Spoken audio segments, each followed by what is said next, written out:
அண்மை செய்தியை பார்க்கிறோம். சென்னை உள்ளிட்ட 24 மாவட்டங்களில் அடுத்த 3 மணி நேரத்திற்கான மழை நிலவரம் குறித்த விவரங்களை வானிலை ஆய்வு மையம் வெளியிட்டிருக்கிறது. சென்னை, செங்கல்பட்டு, காஞ்சிபுரம் உட்பட 24 மாவட்டங்களில் அடுத்த 3 மணி நேரத்திற்கு மிதமான மழை பெய்யும் என தெரிவிக்கப்பட்டுள்ளது. கூடுதல் தகவல்களோடு செய்தியாளர் லிபிகா இணைந்திருக்கிறார். அவரிடம் பேசலாம். லிபிகா, தீபாவளியான இன்று 20 மாவட்டங்கள்ல மழை இருக்கும்னு சொல்லப்பட்டிருந்தது. இப்போ தற்போது கூடுதலாக 24 மாவட்டங்கள்ல 3 மணி நேரம் மிதமான மழைன்னு சொல்லப்பட்டிருக்கு. அடுத்தடுத்த மழை நிலவரம் குறித்த விவரங்கள் என்ன?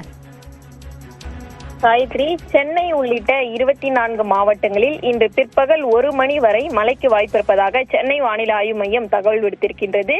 சென்னை, திருவள்ளூர், காஞ்சிபுரம், செங்கல்பட்டு, கடலூர், மயிலாடுதுறை, நாகப்பட்டினம், ராணிப்பேட்டை, தஞ்சாவூர், திருவாரூர், தூத்துக்குடி, திருநெல்வேலி மற்றும் விழுப்புரம் ஆகிய 13 மாவட்டங்கள் மற்றும் புதுவை, காரைக்கால் பகுதிகளில் இன்று பிற்பகல் 1 மணி வரை இடிமின்னுடன் கூடிய மிதமான மழைக்கு வாய்ப்பிருப்பதாகவும், அரியலூர், கள்ளக்குறிச்சி, கன்னியாகுமரி, பெரம்பலூர், புதுக்கோட்டை, ராமநாதபுரம், சிவகங்கை, தென்காசி, திருச்சிராப்பள்ளி, திருவண்ணாமலை, வேலூர் ஆகிய 11 மாவட்டங்களில் இடிமின்னுடன் கூடிய லேசானது முதல் மிதமான மழைக்கு வாய்ப்பிருப்பதாக தெரிவிக்கப்பட்டிருக்கின்றது.